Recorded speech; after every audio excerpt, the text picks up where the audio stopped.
Ladies and gentlemen, boys and girls, children of all ages, Lore Sports proudly brings to you the best racing podcast in the world.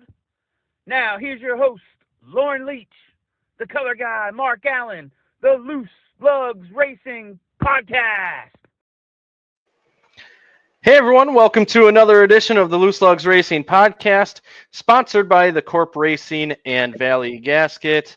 Thanks Tim, Ben, Carrie for all that you do for us. We greatly appreciate it. It's incredible. Mark, episode 164, man, how you doing?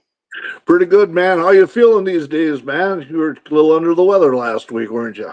Yeah, still getting back to 100%, it seems like, but definitely better than last week and all that. So getting better. Add some racing to your life, man. It'll make you feel better. Yeah, for sure. Yep. That's the best medicine right there. No doubt. Well, hey, man, I want to start this thing before getting too far into it and letting everyone know what we have going on in this episode. We had two more big losses in the community. It's been a trying time, man. John Edwards, who was with Hendrick Motorsports for a while, he was also with Fox Sports. We lost him unexpectedly. He was PR for a while with Jeff Gordon, was helping Kyle Larson at this time, kind of rebuilding his character since Kyle Larson returned to the Cup Series with Hendrick. So that was a big loss. And then just the other day, Dr. Jerry Petty, who was a neurosurgeon who treated many drivers for many, many years, decades, we lost him as well. So, gosh, it seems like every time we're doing one of these, man, we're talking about losing some special people. Yeah, it's unfortunate, man. It's not good. So, yeah, I see the news that comes out and just like unfortunate. But, hey, remember, live for today, man. Tomorrow ain't promised. Yep. Gone way too soon, man. For sure. Yep. And you and I always say that, live for today. You just never know. But, man, I'm hoping there's next episode we're not talking about losing someone. Hey, how about some babies and some marriages and, Yeah. So we get some of those too, man. So, there's some, as the old go to a better place, the new ones come along to enhance our world. So that's how life works, man. Yep, it does. Well, on this episode here, we're going to have Gregg McKarns on. Excited to have him. I know he's making out some time for us with his busy schedule. They got the Joe Shear Classic coming up at Madison in 2 weeks on May 4th. So really, really looking forward to that. Actually, I should say a week and a half. Time's getting away here. But so that's coming up here. He's got a busy schedule. I know he's still helping out down at Sun Prairie.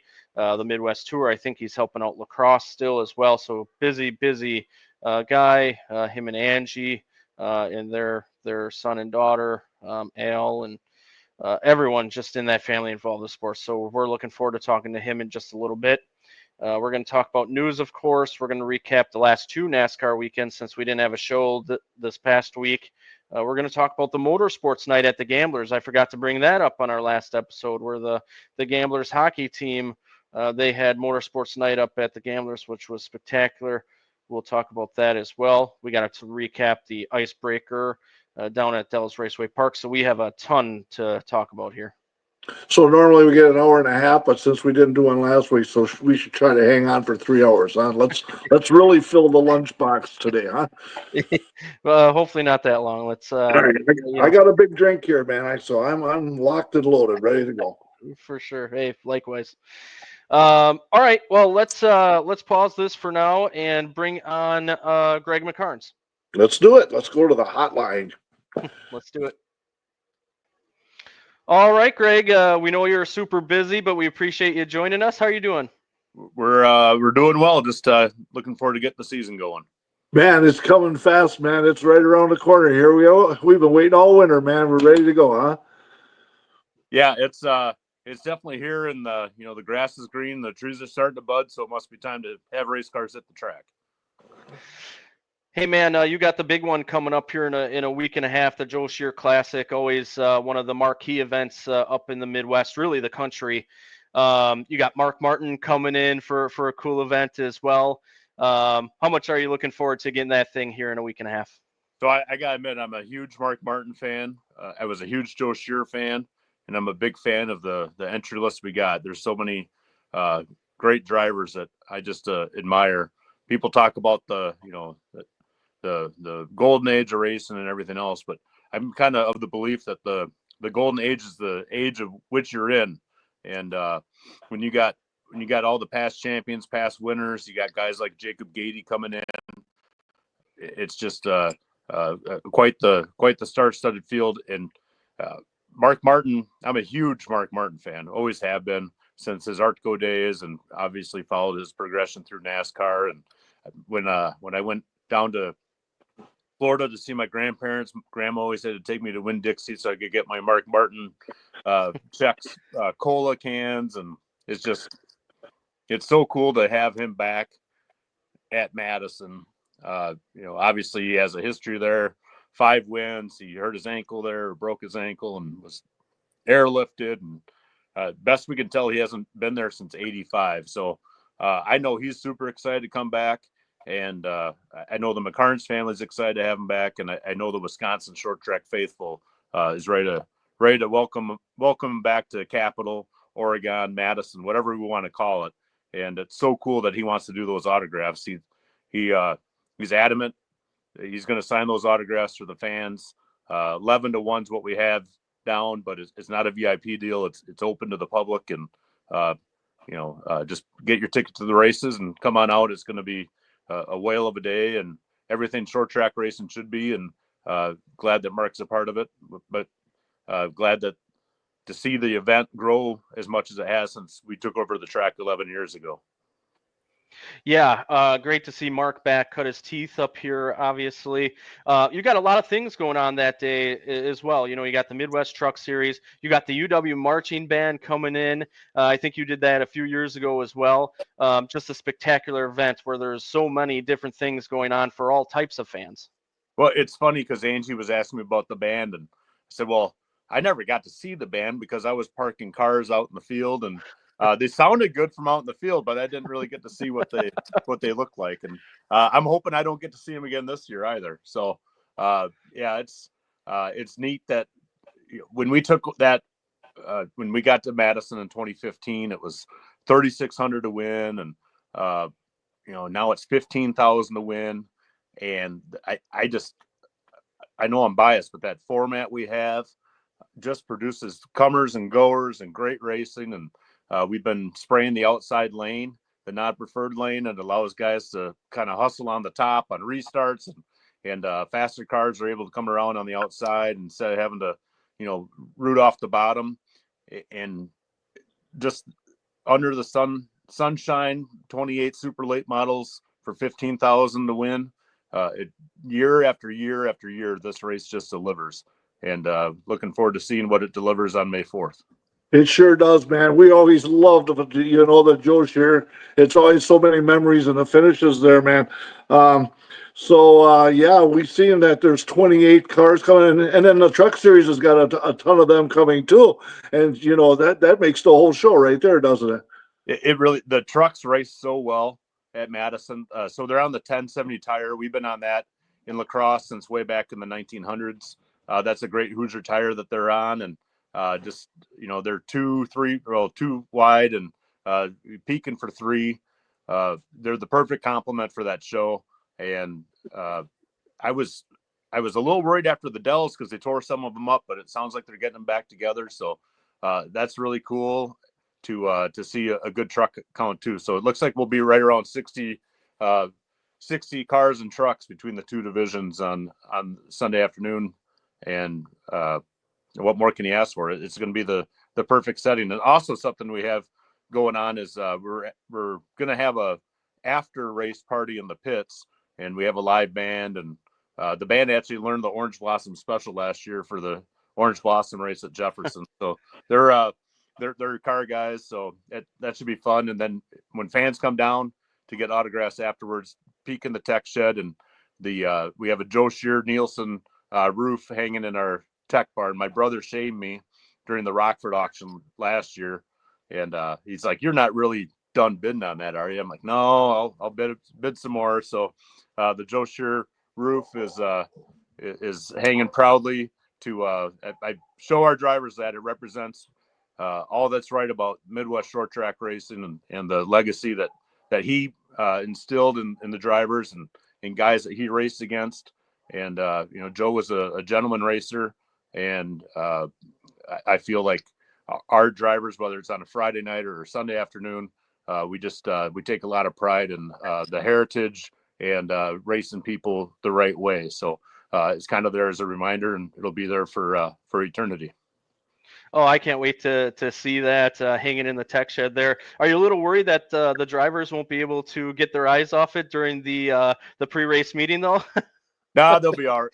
They'll be all right. It's cool though. It's hand painted. It's like my brother goes, yeah, older brother, so he's got to instill some wisdom on his little brother. He goes, they're not going to make any more of those. Yeah, you're right. I should probably get that, and it belongs at Madison. So if it's not going to be at Rockford, it should be at Madison, and we're just proud to carry that tradition on. And the Shear family is coming out, and guys like Dave Watson are coming out, and Scott Hansen, and they're all excited to see Mark II, and they come to the race every year regardless of Mark Martin being there. They think it's a great event, and who might argue with those guys? Go ahead, Lauren. With Mark Martin just here for a second. They're also going to bring that show car out there before we move on to the rest of the schedule here. But that show car is coming, which he drove out a week or two ago and showed that off. So that's going to be another part of the deal with Mark Martin. Yeah, I was glad we're able to get that. And actually, if fans if they buy their tickets in advance prior to May 1st, they'll be entered for a drawing to win a Mark Martin wheel and tire from Daytona. Alex and I went and we figured it out. It was the Daytona Firecracker 400 that ran in October is what that tire and wheel came from. And I've had it sitting in my garage for umpteen years. And I thought maybe it would be a good time for a fan to be able to display it. I have a door of every driver that's won more than one late model championship with me. And this is my 25th year being GM, and it's been pretty cool. So I got, right back, Ricky the Rocket Builder back to Jerry Guiley to Driver X to Casey Johnson to Ty Majeski, and it's pretty cool. So that has my shop walls filled, and I have a Bobby Allison Miller American hood, and I figure that's pretty close to the Mark Martin Miller American. So it was time for someone else to have that wheel. 25 years, Greg, man. Where's the time going, And then you also got Angel Park going on, and you're working with the ARCA series is coming to your track, and you've got so much things going on, man. You don't slow down, do you? That's all right. Well, all the time goes right here. And we have 113 events that we're involved in this summer. And but there's a lot of people that support us, and we have a great staff behind us, and the race fans support us, and the drivers support us, and we are blessed to be in a position to help put it all together. Angel Park, we have the World of Outlaws coming this year, which I'm super excited about on June 8th. Because of radius clauses, we haven't been able to have them, but with the developments at Beaver Dam, it opened up a date for us, and Scott Boyd and his team is bringing a World of Outlaws show to the park, and very excited to have them. Obviously, USAC midgets are back. I'm a huge open wheel fan. A lot of people don't know that, but I have been since going to the Hoosier Dome for indoor midget races, and my parents were part of the first midget races at Rockford, and we used to go to the Rosemont Horizon and watch Mel Kenyon and Kenny Schrader, and so pretty cool to have the national midgets part of the Firemen's Nationals again. And then at Madison, we have beyond the Joe Shear Classic. The ASA Stars National Tour is on Friday night of Father's Day weekend, June 13th. And then the ARCA Menard Series, which is the same guys you see running at Daytona, Talladega this weekend. They're going to be right here at Wisconsin's fastest half mile on the High Banks, August 22nd. So it's neat to have those national deals. But the Friday night weekly show at Madison is top notch. Very proud of what that's become. We averaged just shy of 22 late models last year. Our Saturday nights at La Crosse, I think we were 27 late models last year. And then Angel Park with the Badger Midgets, Quinn and Amy do an excellent job with that. And the drivers sure support the Sunday night program. And, we're tickling 30 cars there. So very, very happy with the strength of the weekly shows at all three tracks we're involved in. And obviously it takes a team to do all that, and the drivers and their teams to support it. And the fans are the most important element of it. And it's just it's such a great blessing to be in Wisconsin, to whether it's Thursday nights at Kaukauna or Saturday nights at La Crosse or Sunday nights at Angel Park. We just, we're blessed with so much good racing and good quality racing. Absolutely, for sure. Hey, in addition to that, you're still running the Midwest Tour, still heavily involved with that. You got a lot of things going on with that. One of our favorites, obviously, the Dixieland, in addition to the Joe Shear Classic, ending at Oktoberfest there on that Sunday, the big 200 race there. Share your thoughts on the Midwest Tour and what excites you for this upcoming season. It's exciting. We got Penn Sauter running. So Jim Sauter was my parents' champion back in 1981 and 82. I think it was 81 and 82. But regardless, and obviously Johnny has had success with ASA, and now Penn's going to run for Rookie of the Year. So I was excited when he won a Bandolero race at Madison, because it was a third generation Sauter winning a McKarns event. So I thought that was pretty neat. Bryce Miller, who's moving up from the trucks, he's running. Mitch Haver's going to run for Rookie of the Year. We got a strong rookie class, and mixed with a great crop of veterans. I'm excited to get back to Norway. Oddly, my great grandfather was a dentist in Escanaba, Michigan, and my mom was born in Sault Ste. Marie. And we've always had kind of a UP tie. We actually spread my mom's ashes on the second sandbar outside of Escanaba. And so it's neat to get back to Norway, because I've been going there since I was in diapers. And I actually was wearing my Jim Sauter t-shirt. It was red, so that had to be like 85, 86. And somebody spilled a beer on me. And it was like one of the first times we left a race before the features started, because I was soaked from head to toe, and we went back to Escanaba. But very excited to get back to Norway. And then it's the 100th anniversary for Hawkeye Downs. What they're doing there, if you haven't looked it up, Google Hawkeye Downs renovations and see what they're doing. They're just putting a ton of improvements and money into that track. They got the Musco LED lights. It is so worth the drive down Highway 151. It's a lot closer than we think, and it's a lot easier to get to. It is truly a show place, and it's a throwback. You got the covered grandstands and LED lights, and everything's nice and paved. Everything's clean. Great staff, and it's kind of a hidden gem. Obviously, it's outside of Iowa Speedway. It's the only paved track in Iowa, but we're there July 12th for the return of the Miller 100th anniversary. It's neat to be a part of, and I feel like that track's really going to go through a revival here. They got a good staff in place. So getting back to Norway, the 100th anniversary at Hawkeye, and then just traditional dates like the Jefferson on Memorial Day weekend. The Salute the Troops is such a neat event. We invite all current and former military onto the track, and they get to be the green line for the drivers. We've had really good racing and good entries there, and good crowds there as well. And that event's something that we've grown. Terry Tucker and I put our heads together on that, and I want to say we started that in 2017. So that's been fun to see where that event goes.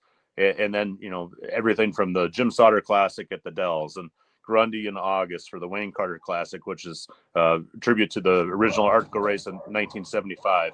So it's that whole schedule is neat. We're going to be in 5 states this year, and it'll be exciting to see who's crowned champion at Oktoberfest. Yeah, when you were talking about Cedar Rapids, I was lit up here because Mark and I have talked about for years, Cedar Rapids is the last Midwest track that I have to make it to. I think Mark has Elko in addition to that. We are planning our trip to go to Hawkeye Downs. And then, oh, by the way, IndyCar's there for a doubleheader that weekend at Iowa Speedway. So we're going to split over on Sunday and go to the IndyCar race there. I cannot wait to see Hawkeye Downs and all that has going on there. You just made me even more excited, man. Yeah, it's neat. It's actually Dudley Fleck. His dad Keith Fleck was instrumental in the Miller 100, and that was a show that the Fleck family had supported for years. So Dudley is a former Artco driver, and he stepped back up to the plate, and so the Miller 100 returned. So you're not going to be upset with making that trip over there. I'm telling you, I know it's the wrong side of the Mississippi for all of us Wisconsin fans, but that track is just a top notch. I get goosebumps thinking about it. I go there. I was helping with their street drags, and I would go there, and I would just be sitting there smiling because it's so cool. You know, my one thing I've learned is as we progress in this racing and everything else is we got to keep all the tracks open that we can, and to see what they've done to that track and the passion that those people have. Great things are in store for all of them there at Cedar Rapids. One thing I noticed about the schedule, the 10-race schedule, is there's weeks off in between. There's no back-to-back. It gives everybody a chance to regroup and refire again. Yeah, unfortunately, the way the schedule had worked out the past few years, we got on a 3-week in a row kick, and that was pretty tough on everyone. And we were able to clean that up, and it definitely flows a lot better this year. So I'm looking forward to seeing how that plays out. But it should be good for the teams and for the fans, and it was needed. So I'm glad it worked out the way it did. Speaking of the Midwest Tour as well, it was just announced that Bob Eppett's longtime tech guy, a legend in the sport, really, is retiring. And you had to promote Sean from the Midwest Truck Series to do both of them there. What can you say about Bob and what he's meant to the Midwest Tour over the years? Well, when Bob hung his helmet up, my dad had him pegged to be one of his tech guys moving forward. And that was 1984. So the Abbott's family has worked alongside the McKarns family for, basically 40 years. And it was a tough phone call, but we knew that day was going to come at some point. But, Bob he's always in my mind, because I was 5 when he started with Artco. So in my mind, Bob was always like the guy from tech. It was him and Clem, Bob and Clem, and Clem Drosty. And just we worked together on the NASCAR Remax Tour, and then later in life he was working the K&N, and I think it was 2015 he was a NASCAR official of the year, and that was well deserved. And a lot of people don't know this, but he was one of the top shop teachers in the country, and he actually, the old Artco souvenir trailer was a shop project of Bob's at Freedom High School, and my dad gave him an old pop-up camper, and they turned it into an Artco souvenir trailer. So that it's been fun, and there's a lot of great memories. Everything from eating pizza on the tailgate at 2 a.m. after the races, and just bumming up and down the road. So hate that he got to the point that he felt he needed to retire, but I'm glad he got to the point where he felt he needed to retire, because he's had a great impact on racing. He's going to be 79 this year, and it needed to be celebrated. So I'm glad that it was a retirement, and hopefully we'll be able to do something at Dixieland to honor him even further yet. Speaking of, you talked a lot about lacrosse up there. You got your hands in everything, it seems like. What's happening up in lacrosse, and what's got you excited up there? Man, a lot. So I grew up, my parents and the Dury family took over the lease at lacrosse in heading into the 1987 season. And I remember being in second grade with my Oktoberfest t-shirt on for show and tell. And we have 12 more years on our lease, and we will, so that'll take us to 50 years at least. and it'll be up to other generations of our families to figure out the next steps. But we have it for 12 more years. Austin Wells, who was my right-hand man at Madison, Chuck Deary retired, and Austin moved up there and hasn't missed a beat. And it's just it's fun. With Chuck retiring, I've actually gotten to go there. If we're not doing a tour race, I'm at La Crosse on Saturdays, and it's been fun to be part of that weekly experience again, because I was always there for Oktoberfest, obviously, but to hit as many weekly shows and watch the battles and get to know those teams even better has been fun. And it's that was my job all through high school. I lived in La Crosse at Chuck's house during the summers and mowed the grass. Well, I wasn't allowed on the mower. I had to weed whip and paint the walls, which have a brick pattern on them, which makes it about impossible. And so Dave Nelke, who worked with me, he's helping Austin, and they got it's always a team, and they got a good team there. And it's been fun to be reacclimated with them, because a lot of those team members were team members when I was in my teens. So, but that championship, Jacob Gady lost to Skylar Holzhausen by 1 point. I mean, it came right down to the wire, and I'll put those guys up against anyone in the nation. I mean, Jacob has won some of the biggest races. The first $10,000 race that was held at Elko, Skylar won. They're just talented guys, and then you got Steve Carlson in the field every week as well. So you have two national champions that are in the field, and a bunch of talent. So you just never know who's going to win on a Saturday night up there at West Salem. That's amazing. That's why we're blessed. We get all of this that all goes on and everything. Hey, seen you at the Racing Roundup show last night, man. You look pretty sharp. Those guys do a heck of a job down there in Milwaukee too, don't they? They do. Angie dressed me, so I dressed myself today. So Busch Light T-shirt. I was a little more prim and proper last night. I thought maybe that was a sponsor plug out of you for tonight.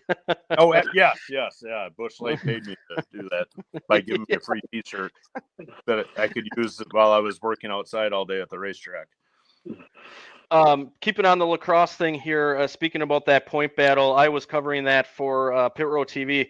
What an incredible battle that was. I agree with you. I think there's a lot of underrated drivers. I think Jacob Gady and Skylar Holzhausen, for a lot of fans that I don't want to say necessarily pay attention. I don't want to be rude or not friendly about that, but I agree with you. And I think Jacob Gady being in the 47 for Chase Motorsports and going to the Joe Shear Classic, he's going to be a fun one to watch all season long again.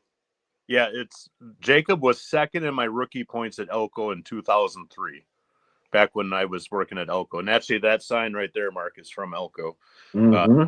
Sign. But Jacob was second in points, and then all of a sudden, here he is winning. I mean, he won a ASA late model race at Bristol, kind of going away. And obviously, the snowmobile accolades that family carries are insurmountable. But it's just it's cool that he's in top-notch equipment, and I'm excited to see what the 47 chase car does with Jacob behind the wheel. What's the rest of the family got going on? I think one of the cool things, and Mark and I talk about this all the time. I mean, it's not just you, it's Angie, it's Al, your daughter, all involved in it very heavily. Al's gone off and done some other things, like down at Gateway Speedway there, and done everything. What's the family up to, and what's the update on them and what they're working on for you? Yeah, we call Madison the family farm, and that was kind of the kids had reached an age where Angie was a stay-at-home mom by choice, and we just felt it was with our lifestyle, it'd be awfully tough to not be there for the kids. And she made that sacrifice, and then she was looking at getting back into the workforce, and the opportunity came to buy Madison and the Midwest Tour and all that, and she hasn't looked back. Al is a junior at La Crosse, and we think he's going to go into racing. We'll find out here in the next few years, but it's up to him. Like my mom always told me, you don't have to do this, and I remind him of that, and Angie reminds him of that. We don't want to pressure you into doing it, but he really does enjoy it. He was down at Gateway with Chris Blair and the team down there at Worldwide Technology Raceway, and they were really good to him, and there might be a future there for him yet. We don't know, but Mom and Dad sure are glad to have him back at Madison and Angel Park. So he's back at the McKarns family farm in the fold, and somehow he got a pay raise out of that.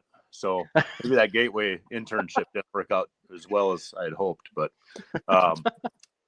such is life. It was funny. He brought his girlfriend. They've been dating for like 5 months, and so she went to the races with him at the Dells, and it was so cool. We got to park across the street and pay money to park in someone's yard. It just added to the whole experience. And I thank the neighbor, because for years we've been fighting with the neighbors to, people would park next to or too close to their driveway, and they want people towed. Now they're charging people to park in their yard and making money, and God bless America. So anyway, she gets out of the truck, and I go, just so you know, every race is like this, all these people and everything else. So she'll eventually figure out it's not always that good. And then Evie, we think she's applied to school. We're going to find out which school she finally decides on. So she's leaning towards Whitewater. So she's a senior. And of all things, graduation falls on June 8th, which is the World of Outlaws at Angel Park. So that'll be a action-packed day for Mom and Dad. But we will we'll hit it in stride. And we got Alex Gilhart does a great job at Angel Park for us. So we know that he'll man the fort, so to speak. But she's rolling into a bigger role at the track. So she's been running the popcorn stand at Madison and kind of leading the line at the back of the concessions in Angel Park. But she's ready to step up. So she has some interest in racing, but we'll see where she goes. It's too soon to tell, but excited to see what life brings for both kids, and whether or not that's in racing. I know where I'll be. Yeah, for sure, man. Hey, as long as you don't get married during the race season, we'll be fine. Well, that's the big thing right there, man. You got to get your priorities right. I'll tell you what, speaking as just the fans and everybody that I talk to, man, it doesn't go unnoticed of how much hard work that you guys, it doesn't go unnoticed that we see how you guys make these events just super, man. We want to thank you so much, man, to keeping it alive, man. You're doing a great job. Well, thank you for that. I know I've said it before, but I'm a race fan first. And with Chuck Deary being retired a couple of years ago, we went out to Ventura for the Turkey Night Grand Prix, which is the Saturday after Thanksgiving. If you get a chance to ever go out there, you fly into LA, and it's about a 45-minute drive up, depending on what time you get there. It could be 4 hours because of LA traffic, but you're right on the beach. You're right on the Pacific Ocean. And I actually, Jim Naylor that runs that track, he had shown me, or all of us at our promoters meeting, he'd shown us video, and it's basically the mountain, 101 Expressway, the racetrack, in the Pacific Ocean. And I'm like, someday I need to get there. And Ange and I actually went there during COVID, and we drove Route 66, but we picked up a van and we went north, and we ended up in Ventura. And obviously the track wasn't open, but we did see a Beach Boys concert next door at the fairgrounds. But I knew I had to go back. So Chuck and I went out there for that. And then this year we went to the Clash at Bowman Gray, and what a great experience. So Austin Schuford, that was a intern for Track Enterprises, his first week on the job, he was hanging billboards with me at the Milwaukee Mile, didn't know how to use a drill, and now he's running that race and a cup race, and running that, the most successful asphalt track in America. So I'm like, well, we probably need to go out there and see him. And we saw 2 other interns that we had over the years, and it was just fun to see. We're Chuck and I don't want to speak for him, but neither one of us are enamored with the big time cup and all that. I mean, we enjoy it, but our hearts are in short track racing. But it was neat to see the impact that we may have had on these guys when they were a little bit younger. And then ended up at All Tech Raceway for a big block modified race, and that was racetrack 250 that I've seen racing at. And I'm hoping to add at least 4 more races or racetracks to the list here this year. But it's fun doing the track chasing, and I don't know where I'll get. I think it's 1,800 I'm chasing. Randy Lewis out of California has seen racing in 86 countries or 87 countries. But I just absolutely love everything about short track racing. It's the best people out there, and look forward to seeing what the future brings. I want to end this way before saying thank you myself, talking more about the McKarns family farm down at Madison. You got a lot of street drags going on. You got the Big 8 late models there twice this year, too, it appears, in addition to the other big events we talked about. So a great season upcoming for you down at Madison. Yeah, the schedule is we've fine-tuned the schedule over the years to get it exactly how we want it. And we'll continue to adjust as needed. But, 1 week we'll have the Big 8 late models. A couple weeks later, we'll have Bigfoot Monster Truck on a Friday night alongside racing with our Misfit class, which is our 22nd breakout class. And there's so many race cars out there that the guys are spending cubic dollars to try to chase down the top guy. But we just set a limit, and we continue to see that class grow both at La Crosse and at Madison. And it's a neat that's a neat class, and I enjoy our schedule a lot at Madison, as I do at Angel Park, and we've been able to reshape some of the events at La Crosse too. So we try to do everything from a race fan's perspective and keep the drivers in mind and give them some time with their families, and so far it's working out well. And you bring up street drags. We were last September, our last street drag at Madison, we were 294 or 292 bracket entries, which that makes a guy feel good to see all those people out there enjoying a $10 bracket entry and the $10 to get in, and just it's a fun night. It's the coolest car show you've ever seen. Well, we can't wait to see how the season goes for you. Can't wait to get down there for the Joe Shear Classic to start off the season here for you. I don't even know how to say thank you anymore to you because of all that you're doing. It gives me goosebumps. It's truly, it dang near puts tears in my eyes for you, what you're doing just how much we talked about you're doing is just incredible. And you keep improving you talked about your parking cars. You don't even get to see the big event that you're having in a couple of weeks here. It's incredible, and from the bottom of my heart, I'll always be thankful for you. So I appreciate it, man.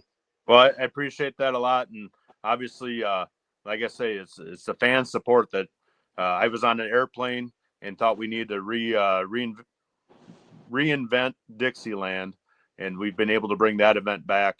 I'm very proud of what we've done up there at Kaukauna on the first Tuesday of August for the Gandrud Auto Part 250 or Auto Group 250, and it's just, without the fans, we don't make this all work.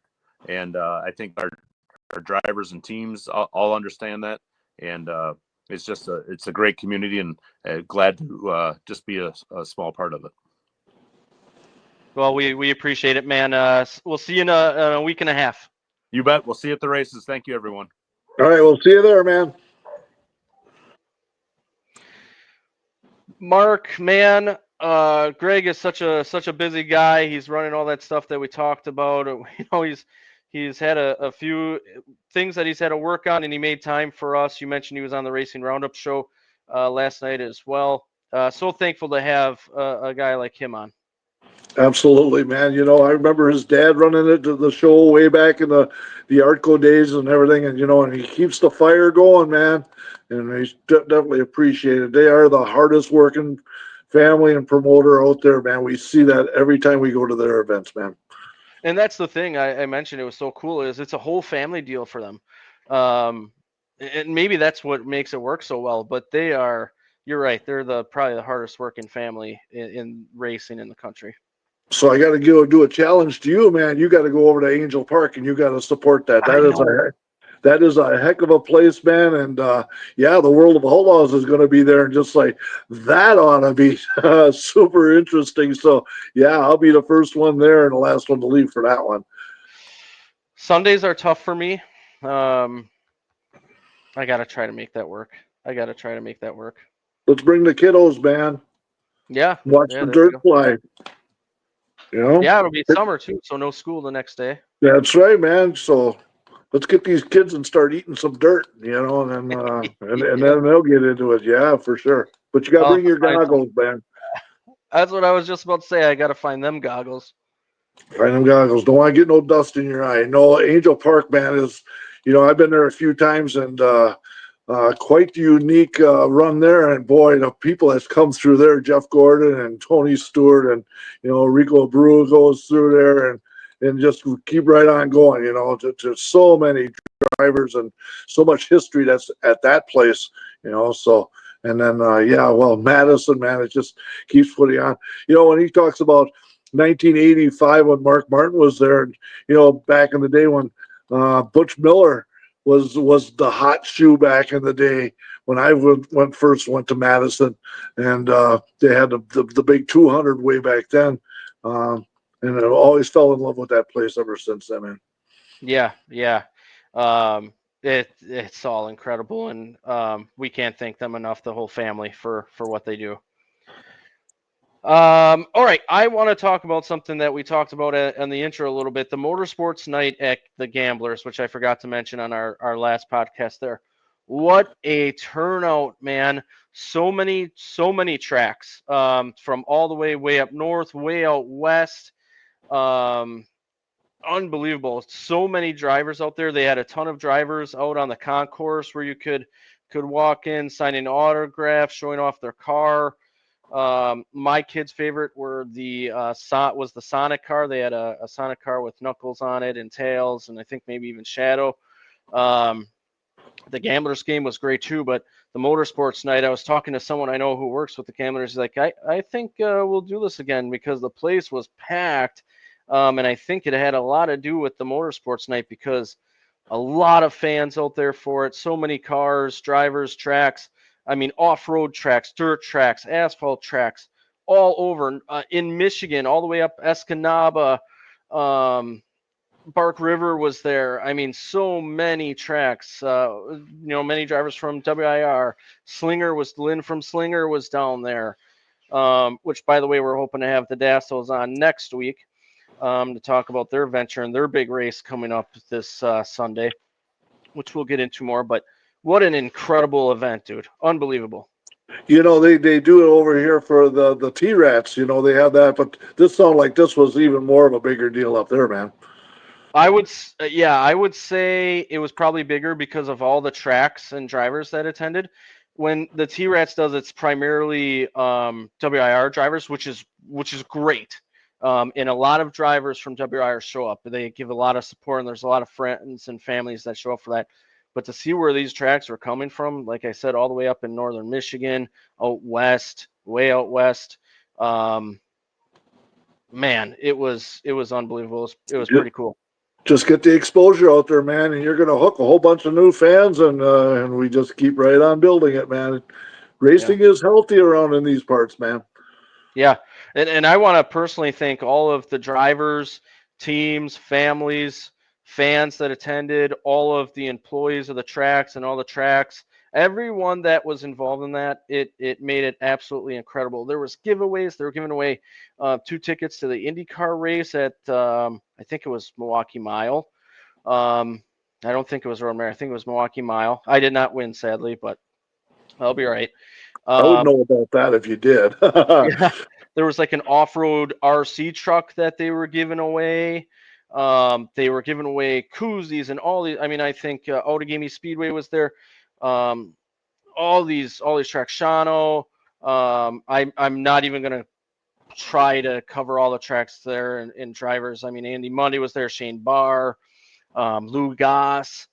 I know I'm gonna miss a few that I don't mean to, but just absolutely incredible. What a great event. With their brand new, shiny, brand spanking new race cars, aren't they? Don't they look sharp this time of year? And then we grind them up through the season, man.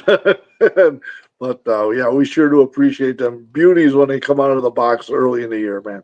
For sure. I can't wait to see what that turns into. And the T-Rats, last year there was a scheduling conflict. Unfortunately, it was the same day as the Slinger Nationals.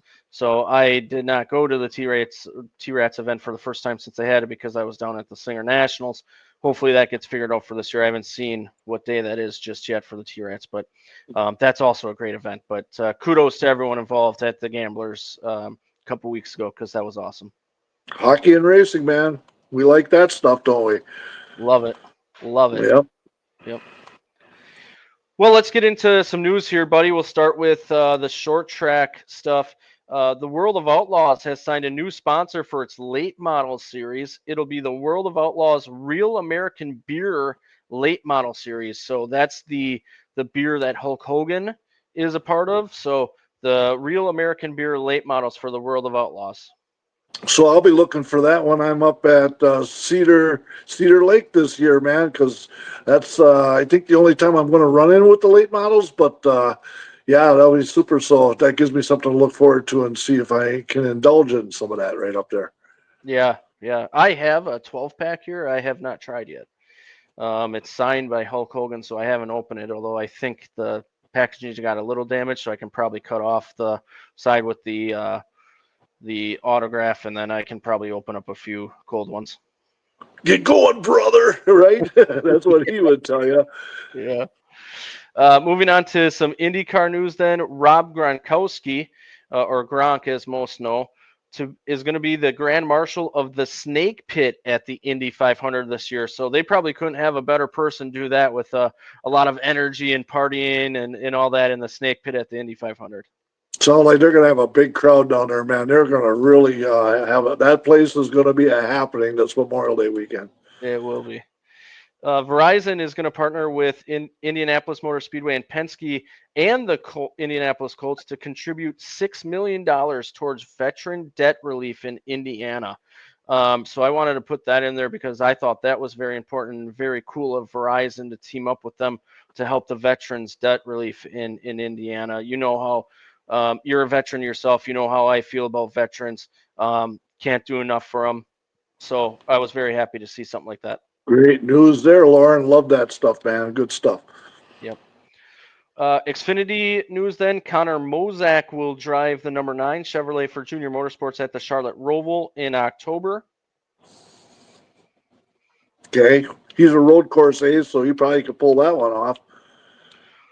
Jesse Little, who was with NASCAR competition department the last few years and had been a race director for some events, has moved over to Sam Hunt Racing, where he is now the VP of Business Development. So Jesse Little was a pretty darn good racer himself, now moves over to Sam Hunt Racing from NASCAR. Haven't heard that name in a while, but yeah, so behind the scenes, he's getting her done. So, all right. Good news there. I remember him racing the 97 and the 13 truck for ThorSport Racing. That might be the last that I seen him around. He was in a good, John Deere car back in the day in the 97. Well, so that was his dad, Chad Little. That's right. That's Chad Little. Yeah. So, yep. So wow. Time flies, doesn't it? Wow, man, that's crazy. Ollie's Bargain Outlet will serve as the primary sponsor for Sheldon Creed across 4 NASCAR Xfinity races this season, and I believe that starts right here this weekend at Talladega. Yeah, so when's he going to win a race, man? He's got 14 second places, man. He keeps slugging away. Eventually, you figure that he's going to get a victory somehow, some way. Even if it's got to be rain shortened, maybe. Maybe he'll get it that way somehow. If you were a betting person, you should throw money on him because eventually that's going to happen. It's got a good car, man, a good team and everything. So just patiently waiting for him to finally get that first victory in Xfinity. Yeah. And what's cool about that is Ollie's just opened up a store in Neenah here. The old Shopko building right next to Shopko, right next to Five Below is now Ollie's. And me and my wife stopped in there, just to look around. And you know what? There's some good stuff in that store, man, and good priced. And so, yeah, all they got to do is sponsor racing, man, and they'll be 100%. So, and they've sponsored racing for a long time because remember they were on the 02 car. Who was driving? Was it Blaine Perkins that was driving the 02 and it flipped at Talladega?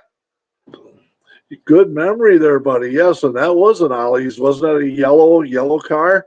It Maybe was. with some red lettering. Yep. So, Yep. all right. Yep. Good memory there, Lauren.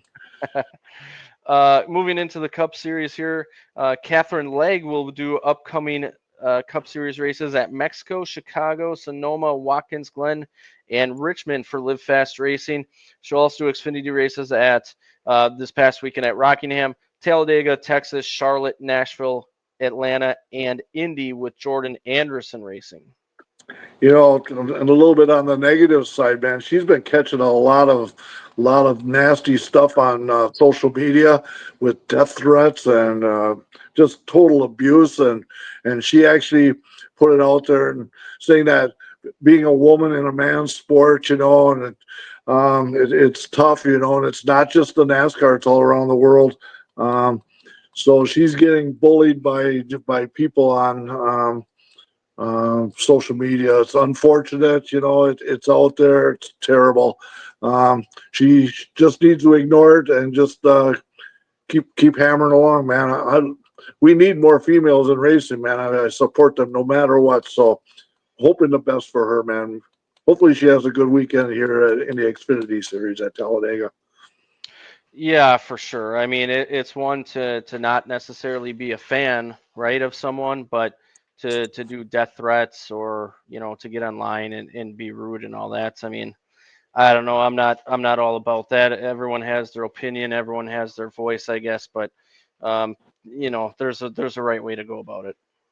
You know, and this last week, you know, she was in an incident and Swalich, you know, kind of was in the wrong spot, and she was kind of in the lane and in the way, and it ended up with a wreck. And then people be that abusive, you know.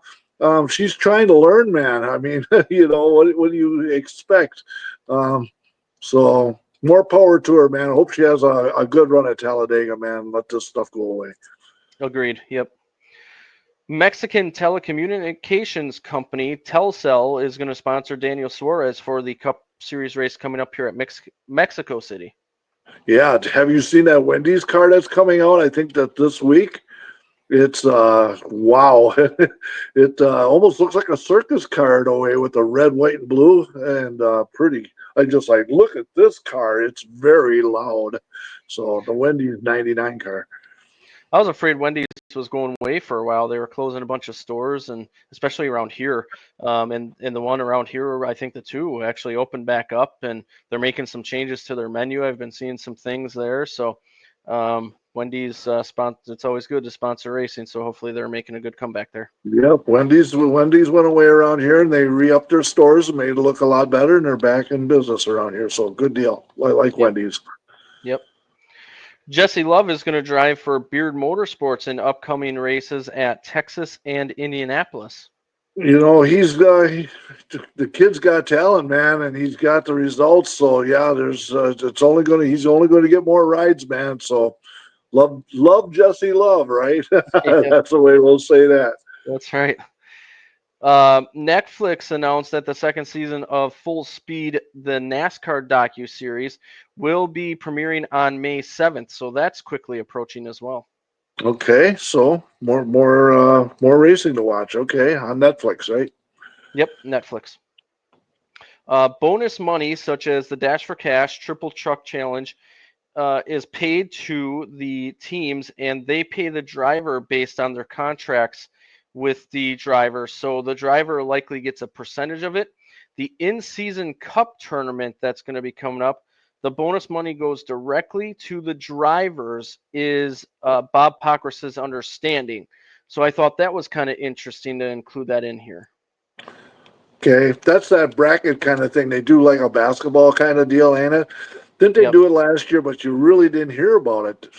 I don't think it came out last year. I think they announced it last year for this year. It was talked about, but then it just went away and haven't heard nothing till now. So we'll see how bracketology works with this. So yeah, maybe they should look at us to do some bracketology for that. And you know, and probably make sure you talk about it more, so people know that it's out there. Mm-hmm.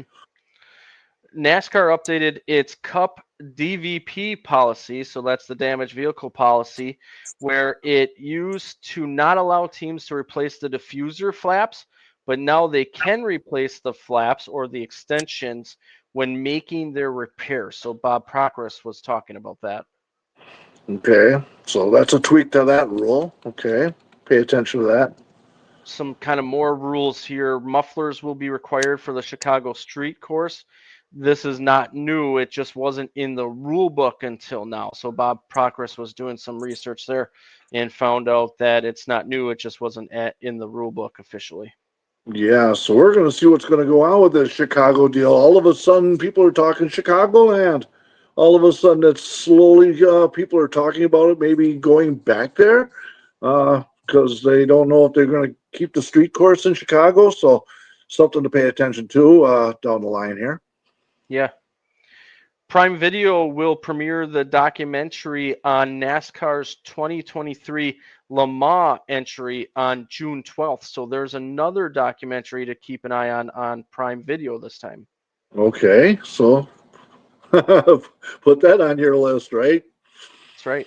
Yeah. Homestead Miami Speedway will be the host of the 2026 championship race for the Cup Series, Xfinity Series, and Truck Series. So that was some big news that dropped a day or two ago. Then that's a 1-year deal.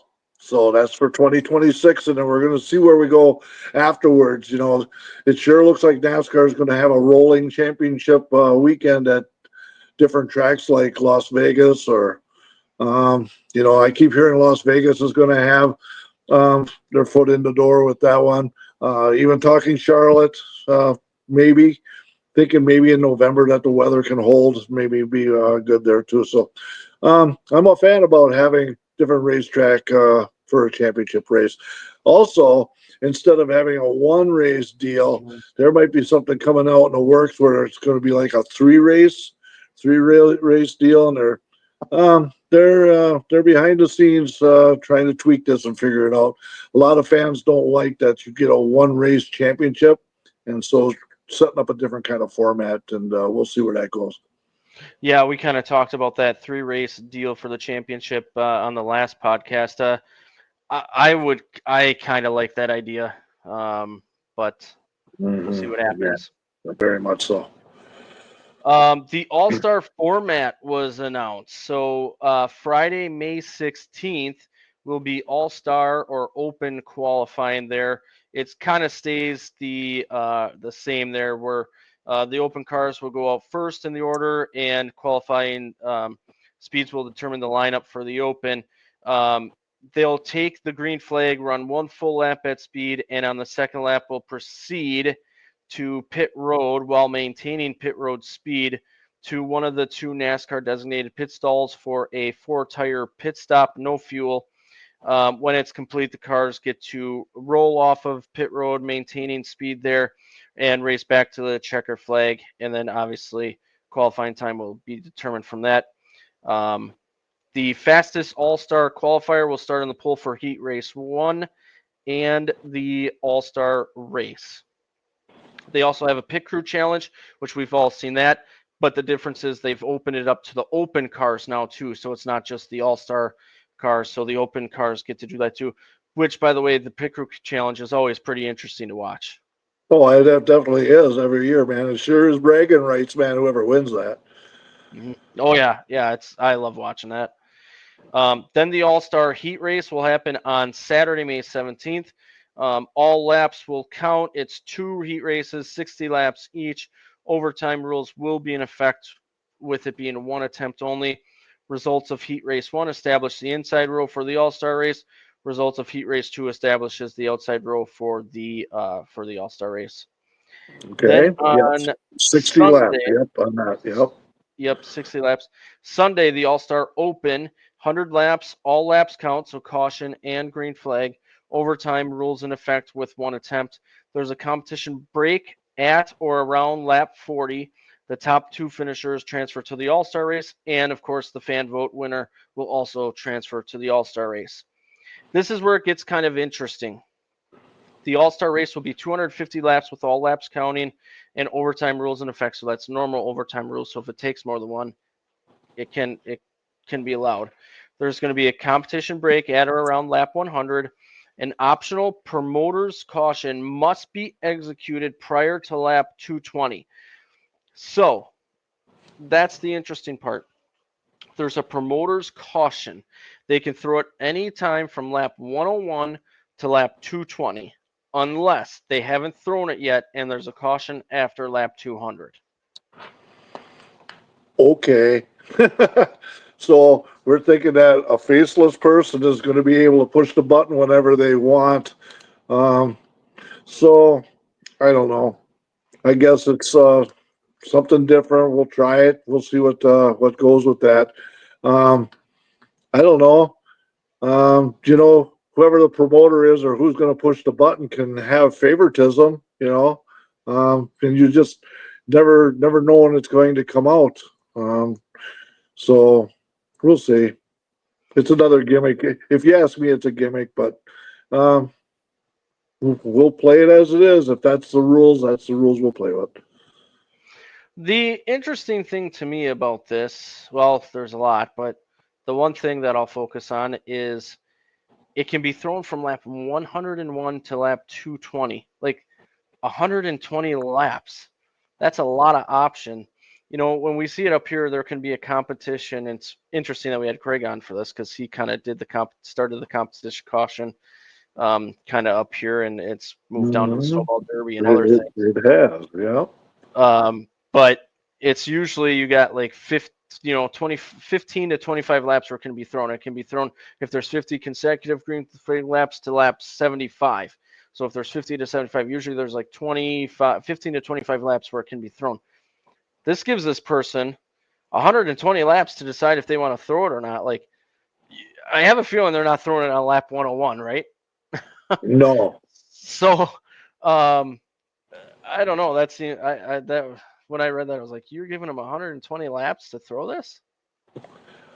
I heard the idea of saying, hey, let the booths, the television booth control that. So you actually got somebody that, they can sit there and talk about it and, say, hey, should we throw it out? And you can actually have it that way instead of a faceless person behind the scenes pushing the button, or, have somebody, maybe the one that wins the poll, the crew chief of that team gets to make that call instead of a director that you don't even know who's doing it. So I think that would make it even more interesting, but we'll see. He'll play it by the first year, and if it's a success, then we'll see where it goes from there, man.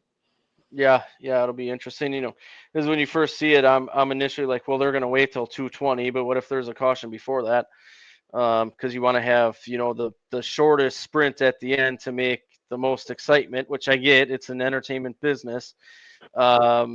Just I don't know about the whole lap 101 to 220 deal, but we'll see what happens. Just throw the flag at 200 and don't count all the laps to make sure that it's a 50 lap shootout at the end, man. So that simple, easy peasy. You don't need no extra gimmick. That's my outlook on that. But anyway, I'll support it. Yeah, we'll see what happens. We'll maybe it'll be a great thing. I'm trying to keep positive on it, like we try to do. Like, could be a great thing. I don't understand where it comes from, but that's their idea, so they're running with it. Yeah. There's also a manufacturer showdown happening at the All-Star race. So the manufacturing teams, which will be Chevrolet, Ford, and Toyota, of course, will be equally represented. So the members per team will be determined by the least represented manufacturer, and an equal number of drivers from the other two manufacturers will be selected. So that's how they get the equal drivers represented. The teams will be scored against each other and not by their overall all-star finish. The lowest combined total of finishing positions will be the winning manufacturer. In the event of a tie, the single best overall finishing position will determine the winner. I actually like this. This I like. Okay. Yeah, it ties in the manufacturer on top of it. So, all right. I mean, it kind of almost goes back because it's kind of gotten away from the win on Sunday, buy on Monday. To me, that goes back to that. Yeah. It Yeah, means something. maybe. Now that they've got the cars looking like what they look like, for a way they for a long time they got away from that. But now you look at these cars and say, hey, I can identify with that, and I can go down to the dealer and go buy one of them. So I just like the competition side of it. I think the manufacturer piece kind of misses sometimes. I know we'll talk about it, or it'll be talked about a bunch at Talladega and Daytona and Atlanta and these super speedways, but I feel like that gets missed in other parts of races talking about it. And the competition between the, Chevrolet, Ford, Toyota, the manufacturers. I love that idea. who knows? That might get some other manufacturer to say, hey, like Dodge, hey, we want to be a part of that, son, you know, and then you never know, get more entries if you make it successful. So we'll see where it leads, man. Well, it puts the spotlight on the manufacturer, gives them a little bit more. Everything is Absolutely. so corporate with sponsorships and all that. It's like now it's another thing where it's going to be spotlighted, and I'm sure it'll be talked about quite a bit. I don't know. When I read that, I was like, I like that. I like Yeah. it. So All right. So we'll see what happens with that. That's the the weekend before Memorial Day weekend. So the uh, most shocking news that came out recently came out today actually. Crew Chief Rodney Childers and Spire Motorsports have parted ways effective immediately. This came out of left field. We talked about Corey LaJoie and Rodney Childers hooking up there, and then of course it was they were traded for each other, Justin Haley and Corey LaJoie. Haley goes over there, and I guess it just hasn't worked out on one of the sides there or both sides where they agreed to part ways. But I told you and everyone on this podcast, I'm looking forward to the Spire versus Front Row Motorsports kind of, see who's going to take the next step first type of deal. I feel like that has been pretty competitive. I didn't like what Spire did during the Daytona 500, where they kept in the back all day, didn't want to destroy their cars. And it even goes back to when Corey LaJoie was there, like, hey, back off. We're going to get a top 20 finish here. That's all we need. So don't go all the way. Don't get yourself caught up in it. I just don't like that, especially when you expand to 3 teams. You're supposed to be competitive. And you know what? They've actually done a pretty good job. Think about Carson Hocevar, how many good finishes he's had. Michael McDowell's showing speed. Justin Haley, maybe not as much as I expected, but I think he's quietly having a pretty average season. So this was kind of out of left field. I wonder what happened there. yeah, well, there was an off week. I understand that with the off week, and they evaluated what they were going on, and you know. Ever since this new car come out, Rodney Childers has not really had as much success as what he had with Harvick. What did he have? 35 wins with Harvick. I mean, lights out. Hey, that 7 car is 9 positions better than it was last year. They were 32nd in points or 23rd now. So you got to kind of give that to Childers too. Takes a little bit to turn a whole program over. But yeah, 10 races in, man, they tipped the apple cart over, and now what? I mean, a couple of weeks ago, they switched their pit crew with Larson, and they turned that around, and now, you know, just think, for Haley, man, all of a sudden, well, let's see, I lost my crew, and now I lost my crew chief, and he just can't seem to get a solid footing. So let's see what happens. It seems like, the car and the team is relevant. They just are not getting the results that they're looking for. Yeah, I don't know. It was surprising, for sure. Think about all that Rodney Childers has had to deal with too the last 2-3 years. SHR shutting down, them not being as competitive. I mean, I'm sure you heard the rumblings for the last 2 years at SHR. You're not getting much help, technically funding, and you can probably see that. Harvick retires on him. He's had to deal with a lot, so maybe the time away will rejuvenate him and he'll get back. Yeah, he put a post out this afternoon that just says that he's going to take a break and recharge probably, or see where he's going to land. So going to go stick with family and like that, and just let everything kind of settle down. Yeah, with everything that's been going on with him and everything, probably he deserves a well-deserved break. Yeah, yeah, for sure. Any other news that you'd like to touch on here, buddy? Hey, did you see the once again? This is another thing that just kind of gets in my craw. Everybody thinks that this Bowman Gray kind of deal that they raised this last week, and once again, here's people running all over the place and on the racetrack, live racetrack, and fighting and everything like that. I am not a fan of that, man. And people get all hyped up about that, and it's just like it turns me off, dude. So what's your feelings about what goes on down there? It's more like wrestling than it is racing. The way I look at it is it's Bowman Gray. It's like Bowman Gray is like WWE. You know what you're gonna get. It's gonna happen every week. It's for the show. You just heard Greg talk about it's the most successful short track in the country. So you just I've kind of, I don't want to say I've turned a blind eye to it, but I've just looked at it as it's WWE. It's not necessarily racing. I will say I do want to get there eventually to see the historic part of it, and see what it's about.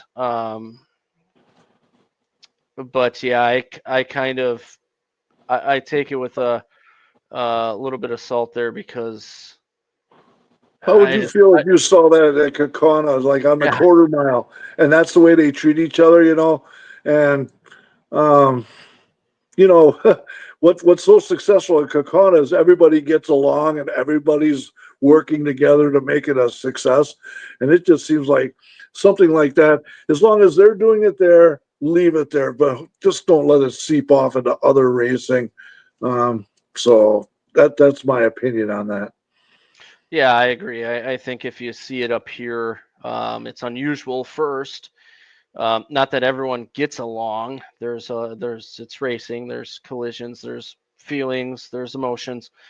But as far as Bowman Gray, I just know what to expect. I guess I see it and I move on. Yeah, so I saw it and it's just like I don't like it. So that's my Yeah. opinion on that. So hey, I see Nick Sanchez is coming back to the Truck Series. He's going to run 4 races. He's going to run at Texas after Talladega. So and that's in that '07 Spire, and we know Larson's been in there, and there's been all kinds of drivers in there. So seeing Nick Sanchez coming back, along with Holsifer, as Jeff Burton would say, Holsifer, and he's got 4 races also with the 7, and he'll also be at Texas to start out for him. And yeah, and then Kyle Busch is also still involved with that team for Charlotte and Kansas. So it's boy, a lot of drivers going through them Spire cars on that side. Yeah, we just talked about Spire, interesting moves and maybe not progressing in the Cup Series like we thought or like I thought, but in the Truck Series they got a pretty damn good program. Yeah, they do it, and well, it helps when you got championship drivers that are driving Oh, them. So yeah, that yeah, helps a lot, man. yeah, yeah, for sure. What else you got?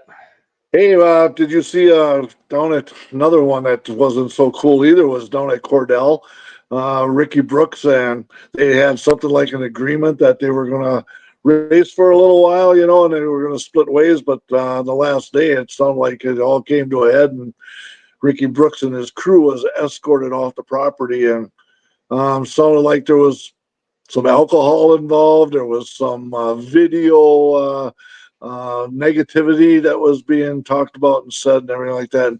Another ugly situation that's going on down there.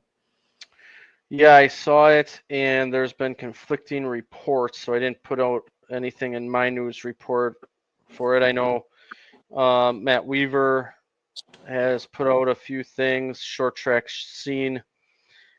I'm trying to just find my words here. Apparently, the UARA and the Cordial Tech team are all in one. Like it was kind of like a combined deal. Like, so I forget how it's being spun or how it actually is. I don't necessarily want to say spun, but there's discrepancies in what's been initially reporting, I guess, or what has been told to people reporting. So it's I think what I'll say is it's unfortunate that this is occurring, and it's just messy. It's a mess, and it shouldn't happen, and it's a disagreement, and it just doesn't look good from a distance. Well, it's just like, okay, now we got 2 lawsuits going on in NASCAR. And now at the short track level, we see this come out, and it's just like, it's just one thing after another, mess after mess after mess. It's just like, can we not just like have a week where like nobody, like everyone's getting along? Having fun, isn't that what we're supposed to be doing? Right, right, exactly. Yeah. Well, that don't sound like much fun. No, It sounds like a lot of hurt feelings and disagreements, man. And it's just nothing positive comes out of that anyway. So, right. all right. So, hey, let's go to the NASCAR side, and then we'll talk about the local stuff here afterwards. How's that sound? Sure, yeah.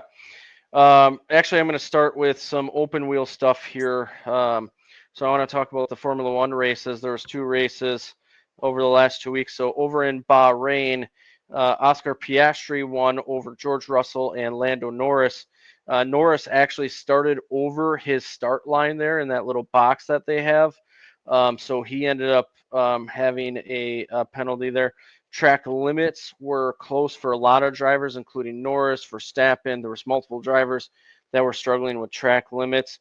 George Russell, even though he finished runner-up, lost his like DRS capability. He had to manually do it on the steering wheel when he was able to. I think he actually did it incorrectly one time and almost got a penalty from that. So it was kind of just an interesting race, but Oscar Piastri ended up taking that one. And then they went to Saudi Arabia this past weekend. Oscar Piastri once again won, this time over Verstappen and Charles Leclerc. So I didn't get to see much of the race there, but Oscar Piastri, with the last 2 wins there, has taken over the point lead in Formula One over his teammate Lando Norris.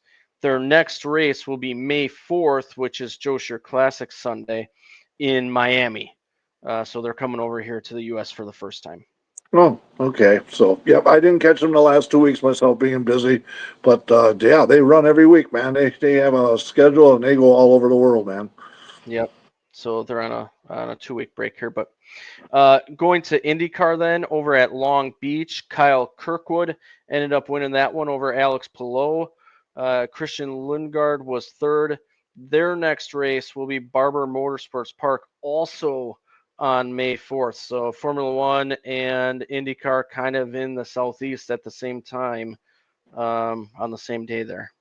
Yeah, well, I caught the end of that IndyCar race because as soon as the Cup race was over, just flipped right over there and caught the end of the race, and it was quite entertaining, man. It was a good show. It was, yep. All right, let's get into the NASCAR races like you had talked about. First, we have to talk about the Truck Series over at Bristol. Kind of the big thing in stage 1 there was Frankie Muniz was getting lapped, and Ty Majeski thought he was going to stay to the top line, but he actually dove to the bottom. They wrecked. Jones and Friesen got a piece of it. Yeah, and yeah, they ended up side by side. They could have actually talked to each other. They're like window net to window net. Unfortunate. So, yeah, Majeski thought he was going to jig, and he jagged on him, and then just like it ended up. But things happen so fast at Bristol, it's not surprising. You don't see more of that. Yeah, Chandler Smith won the first stage. In stage 2, Honeycutt and Carruth made some contact. Carruth would go around. Looked like Carruth kind of struggled off of the corner there, and they just stacked up. Bailey Curry would win the stage. He was one that pit during the previous stage end there. But good for Bailey Curry. He's showing a lot of speed and talent over the last few weeks. No doubt that 44 has been rocking, man. It sure is big time improved, man. Totally noticeable right there. Yeah, and I know our friends over at Nice Motorsports. We've had Honeycutt on in the past. We know the PR person pretty good now, so I'm sure they're excited about that. Then to end the race there, Friesen and Breitinger made contact. Breitinger backed into the wall. Rhodes, Wood, Larson, Mozak, Kligerman pit. Kind of interesting pit strategy there. Then there would be a caution for moisture. We thought Friday was going to be a hit and miss situation, so it did come there a little bit. And then unfortunately, we were just talking about Bailey Curry. He didn't go on one of the restarts there. He had a transmission issue, which stacked things up there near the end. It stacked them up, and they didn't record anything, but they threw a caution because of that. And it's just like, well, what's that caution for? Just because one car didn't go. So that was a strange caution that was there, and that was 13 to go, so it was on right there. Yeah. Chandler Smith would hold on to win over Larson, Heim, Ankrum, Rhodes, Riggs, Garcia, Honeycutt, Caruth, and Ruggiero. The fastest lap would go to Kyle Larson, 15.381 seconds or 124.751 miles per hour. And then they would be looking forward to Rockingham this past weekend, where Kyle Larson was the last winner there as a rookie in 2013. Yeah, didn't he look young when they showed him? Just like, wow. Then you think about that's 12 years ago, dude. Yeah. The Xfinity race at Bristol then, Harrison Burton was struggling with having right front tires go down. He had one go down pretty early. Mason Maggio hammered the wall on lap 37. And then kind of the big incident of the day, Thompson got into Creed, who spun. Poole got collected big time. It was a huge hit. Ripped Poole's tire and axle right out of the car, the whole assembly there. Man, unbelievable hit there. That Poole, if you can go look at like Dustin Long's video of that Poole car coming through the pits, it's a nasty looking car. That thing was tore up, man. Yeah, it ripped the whole spindle and everything right off the back end. But you could see how easy that could happen. You know, you come around that corner and there's a car dead in the water, and you know, I don't know who it was before him saw it and just nipped, got by the nose. But then, boy, when the 44 come through, man, he just clobbered him. Good to see them both walk away from that one. Absolutely.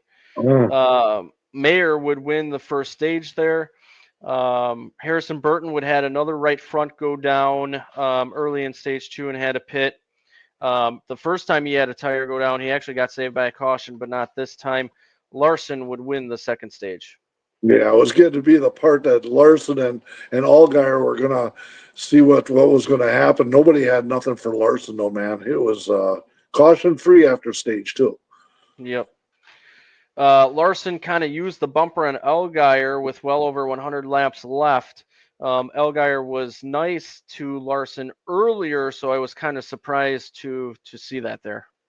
Yeah, so anyway, he's going to see if they could work it together, but Allgaier couldn't keep up with Larson either. Yeah. Massey and Allgaier made some contact. Massey would go around. Sawalich would get major damage from getting into the back of Zilich there. He would be done for the day. Mason Massey was a lap car there with Allgaier trying to get around him. Yeah, but boy, talking about Sawalich, man, he has had it's been crazy summer for him, man. It's just like what else can go on with him? So we know he's got the talent, and he just dominates in the ARCA series. But I see he's back in the ARCA 18 car this week at Talladega, so maybe he can get himself righted way, and then figure out what's going on with the other series he's in. I sure hope so, because Sawalich has been good to us. He's a good kid, nice family, and man, he's just had the worst luck. Yeah, the first time we met him, he was like this, and now he's taller than we are, man. Just like, wow, dude, have you sprouted? So, yeah. Larson would dominate the day there, led 277 of the 300 laps. It was Larson, Quapple, Allgaier, Sammy Smith, Jones, Love, Ryan Sieg, Heim, Eckes, and Thompson. The Dash for Cash winner was Justin Allgaier, who went back-to-back winning that. And the Dash for Cash going into Rockingham was Quapple, Allgaier, Sammy Smith, and Jones. The fastest lap of the race, surprise, surprise, went to Kyle Larson, 15.787 seconds or 121.543 miles per hour. They would also go into Rockingham this past weekend, where the last time they ran was 2004, and Jamie McMurray was the defending winner. Way back then. Yeah, they were showing some of the old Jamie McMurray stuff. But hey, in that race, though, good to see Quapple, get past Allgaier and get a second place, man. Very impressive. But Junior Motorsports with a second, third, fourth finish. So, but nobody had nothing for that Larson. I think he went out of his way to embarrass the field, and that's that's just what he did, man. Well, he made some comments about when he races, he wants to embarrass NASCAR and the Xfinity Series and tell them you're not to the level you think you are. So yeah, I think you're right there. The Cup Series then, Larson dominated stage one. The big thing that happened in stage two was SVG went around close racing with Ware, who also got a piece of it. Nemechek would lose a wheel on pit road, and the wheel went down pit road and hit Suarez's car, and it almost hit a crew member. So a little bit of a dangerous situation there. That was lucky right there, man. That could have definitely nailed somebody, seeing a tire go rolling down pit road. It was really weird. It was right alongside the car, just watch it going. Yeah, didn't hit nobody, man. Very fortunate. Very fortunate. Larson would dominate the second stage as well. Unfortunately for Bowman, he would go off track with engine issues. He was a good player all day. Sat on the pole, I believe, or front row. Yep, he was on the pole. Yep. And unfortunate for him, Larson would actually slip up and brush the wall with 8 to go, but it did not matter. He had a dominating day and won the race over Hamlin, Gibbs, Briscoe, Blaney, Byron, Chastain, Bell, Allmendinger, and Austin Dillon. Surprisingly enough, AJ Allmendinger had the fastest lap of the race there at Bristol for the Cup Series, 15.380 seconds or 124.759 miles per hour. Not that it's surprising that AJ is fast, but the way that Larson dominated, you would automatically think that it would go to Larson, but actually Allmendinger got it. Yeah, he pulled that off there. So, but yeah, Larson, that stage 3 was caution free. Larson would get into lap traffic, and then Hamlin was catching up to him, and then finally Larson got enough cars in between to battle through. But otherwise, hey, Gibbs gets a third place. Good to see the 54 car finally coming around. A lot of people thought this one was kind of a snoozer. I don't know. A lot of people are talking about Bristol and saying, is it the car or is it the track? And so NASCAR is scratching their head with their short track package again. And they went with the same tire compound, and they laid down some of that JP5, JP1, PJ1, Yeah, I'm talking about Navy jet fuel, JP. Yeah, so how about the sticky sauce? Yeah, the sticky stuff. I don't know, man. You keep getting races like this at Bristol, man. They're going to take I hope they don't take a race away. So I don't know. It was kind of a different kind of race, man. But Larson sure knows how to get around Bristol. That's for sure. The last time we talked was you were saying how you don't like the PJ1 being put down, and I said I'm hit and miss on it. After seeing the weekend at Bristol, I'm out on it at Bristol. Don't put it down there. It made it for the majority of the races one groove. Drivers were able to move around a little bit, but I think it would have been a lot more competitive if it wasn't there. I'm totally out on it at Bristol now. Yeah, I am too, man. I haven't been a fan for it for a while, and I still don't like it. They still put it around here. Greg said that they put a little bit around at Madison, but it's not noticeable. I don't know if they're putting like a Caro syrup down or something like that. But I remember a couple of years ago, we walked out on the track on the Dells and just like, wow, is this tacky? You couldn't see it from the stands, but boy, when you were walking across the track, you could feel it as you walked under your feet. So it is what it is. We move on from Bristol. Um, boy, I I don't know. I don't know what to expect the next time we go there, man.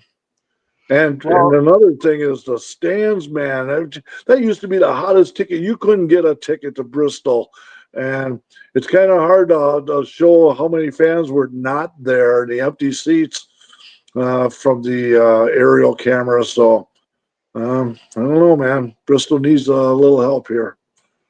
for some reason, the spring race has always struggled, though. There's a reason they try to put dirt on it for a few years. It just always scheduled, but the one in August, the night race, is packed, sold out, and usually ends up being a very good race. Not that the spring race doesn't, although we know it was kind of a snoozer this past time. But for some reason, the fan support in the spring just is never there. Yeah. But that's during spring break, and if you're with your family, where are you going to go? Up in the cool mountains, or are you going to go sit on the beach down in Florida? And more times than not, most families are going to pick to go sit where it's warm down in Florida instead of being up in the cold mountains. So, it's amazing what they get for a turnout as it is at that time of year, up in True, the cold mountains. So, something to think about. true, yeah, for sure. Well, we just talked about the trucks going back to Rockingham for the first time since 2013. Unfortunately for Stuart Friesen, he got into the wall in practice and had to make some repairs there. Early in stage one, Ankrum had to check up big time and got loose. He brushed the wall. Mozak got loose then and collected Curry. All this happened, unfortunately, on lap 3. Yeah, all that action in the first 3 laps, dude. Rhodes then had a ton of smoke coming from his truck. It turned out that it would be power steering fluid, and his day was kind of hampered by that. And it just never got worried. Well, he drove it until he couldn't drive it no more, and he didn't have to go to the gym to work on his arms afterwards. And it wore him right out. And he ended up with a DNF out of that. Yeah. Riggs would get by Garcia with 2 to go and win the stage. Under caution, Crafton had his dash start on fire. So that was kind of interesting. I think they said it was a battery switch, so you go to the backup, and I guess that switch arced out, and yeah, there was a fire going on, but they corrected it, and it looked like he was humming along later on in the race. In stage 2 is when Rhodes would go behind the wall. Day was also having a struggle of a day there. Riggs would sweep the stages. Jones had a tire get away under that pit stop cycle where some would take 2 tires here and get some track position. Yep, that's stage 2 was caution free, so we were going to stage 3, and we were going to see how this was all going to work out. Yeah, Luke Fenhouse was in the race there. He got sandwiched. I can't believe they didn't wreck when that happened. Well, there was not enough room there for 3 cars going into that turn 3 like that. Yeah, he got sandwiched, and Luke ended up with a tire rub out of that, and didn't turn out so good. Man, Thor sure had a pretty tough weekend this last weekend down at Rockingham. Yeah. Then Ty got loose and backed into the wall hard. They actually had to red flag it because the wall needed a little bit of repair there. So Ty was pretty critical of himself after the last 2 races he's had. Hopefully that luck just turns around for him. Yeah, he says he's embarrassed about it. He tried to stay off a end finger right there, and all of a sudden around it went. And at Rockingham, don't take much to go around, man. That wall's right there, pretty skinny racetrack, and yeah, that's 2 weeks in a row for Majeski not doing well. Yeah. Carruth would get loose. Friesen couldn't check up. Mills couldn't either. They collected Tanner Gray. Actually, Carruth shouldn't have much damage or none at all there, so he got away from it. But Friesen looked like he was kind of tired of the whole deal, and he made some comments about maybe he just needs to go dirt racing full time and get away from the truck series. And man, over the last 2 or 3 years, he's just missed the playoffs. Had some wins just slip away. He's had a tough 2 or 3 years. he started this year out so hot before the season, and the truck had speed and everything like that. And it was, yeah, quite a concerning comment by him. Just like he's had just about a belly full of this whole mess, and hope not, but I can understand where he's coming from there. Yeah. It ended up turning into a fuel mileage race. Riggs, who pitted well before Ankrum, had a pit with 5 to go. Surprisingly, he had more than 7 laps of fuel than Ankrum. Chandler Smith ended up running out of fuel, but Ankrum ends up making it work. He takes the win, 130 races from his first and only win at Kentucky in 2019. What a great job on fuel he did. Ankrum, Garcia, Hemrick, Carruth, Enfinger, Honeycutt, Wood, Heim, Mozak, Ruggiero were the top 10. And, oh, by the way, Ankrum took home the extra $50,000 for the triple truck challenge there. So that was pretty cool. Also pretty cool was Garcia, talking about ThorSport. They did have a good day with him. He was fast all day long and finished runner-up. He started on the pole, man, and yeah, he got a second place, and we definitely see how he is, and the 19, with Hemrick, he tried because he would have made 100,000, right, 150,000 if he would have won the second one. So he did some pit strategy and got track position, man, and finished third. So he took a shot at it, but good race from Rockingham, good 200 lap race for the trucks there. It was, yeah. The fastest lap goes to Corey Heim, 22.912 seconds, or 147.696 miles per hour. The Xfinity Series race there for the first time since 2004 was a little bit of a rough one. Salas would spin and hit the wall early.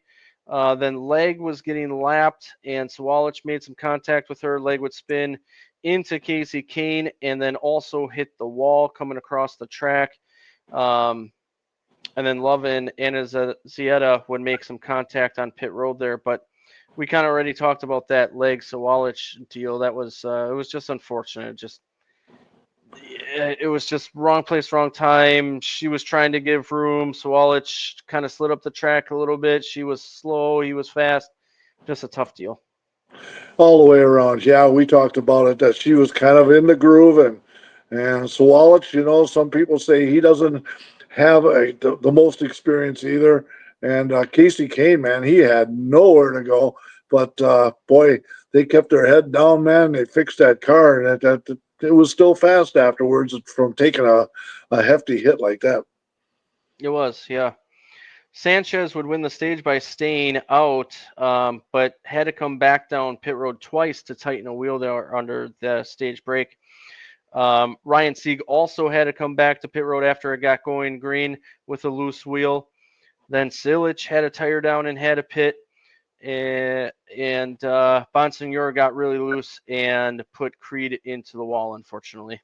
Zilich, he was on the pole, and then he was sent to the back, and then he come to the front, and then so yeah, he probably passed more cars than anybody on this day. Thompson would win the stage by staying out.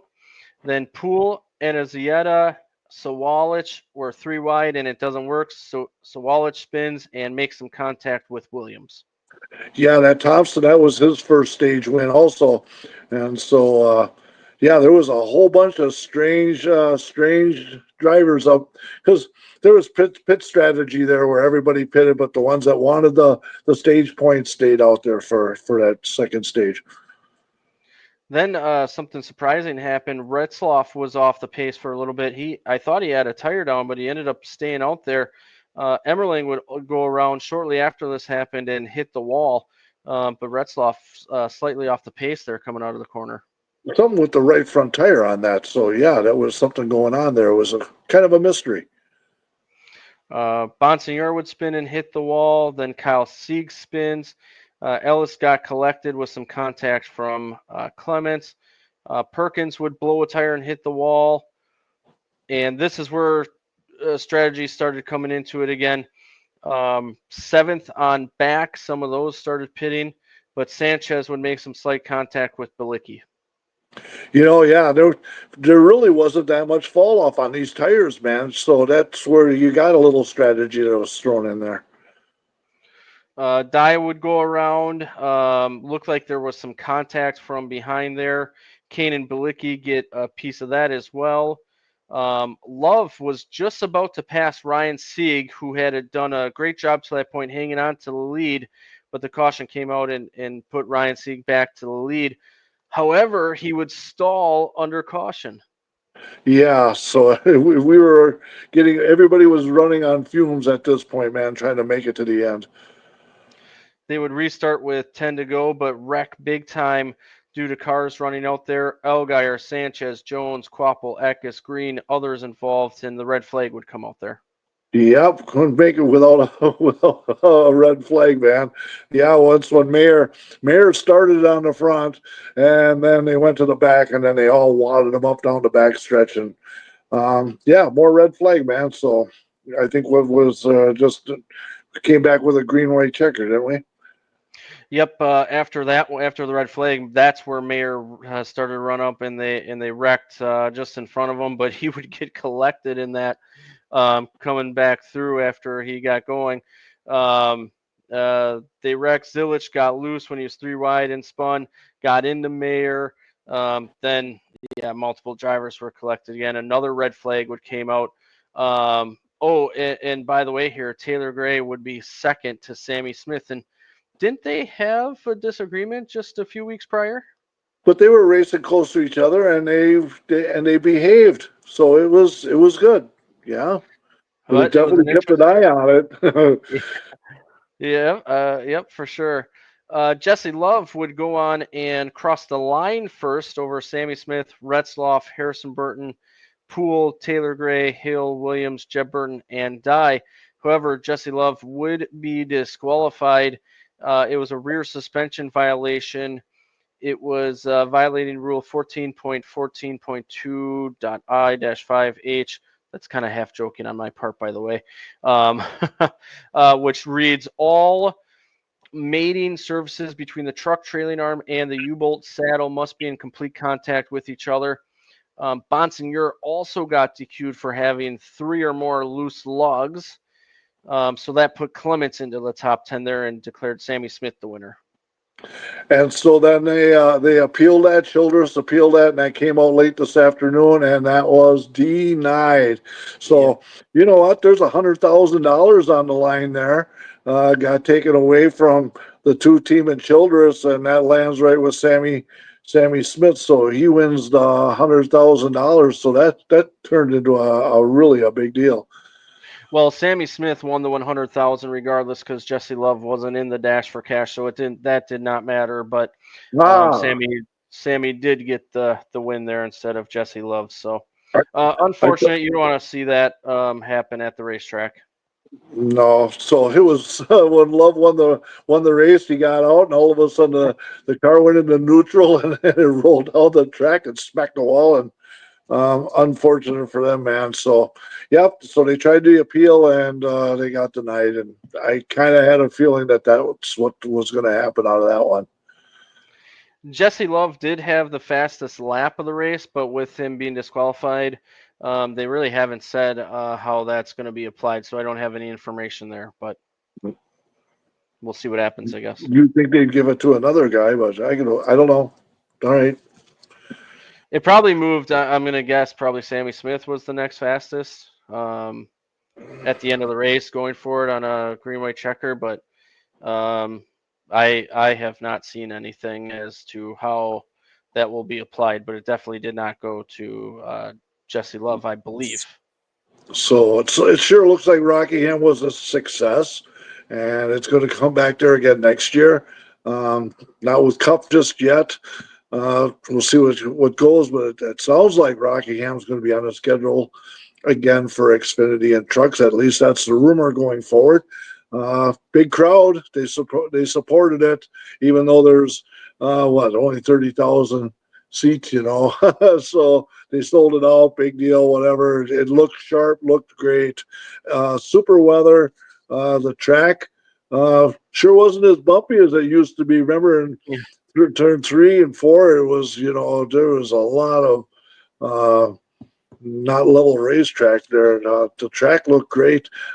Just to, when they had the camera going off of turn 2, watching the cars coming in, and just like, man, them cars are flying around that track, from having seen them there, in 20 years. But boy, it sure looked like it was a lot quicker than what it was before. Yeah, I agree. And actually, it's kind of ironic. They just announced 3 hours ago that the point is going to Ryan Sieg. They did not list the miles per hour, but it was 23.390 seconds. So there you go. There's the update on the Xfinity fastest lap point. All right. Yep. That 1 point's relevant, man, because every point matters, man. Absolutely. Absolutely. Well, let's end this thing by kind of talking about the icebreaker that happened 1.5 weeks ago on that Saturday, April 12th. Tell you what, you were down there. Unfortunately, I was unable to attend unexpectedly under the weather, but yeah, I was contagious, so I didn't want to go out and do anything that would affect anyone else. But that 602 race, man, looked pretty awesome.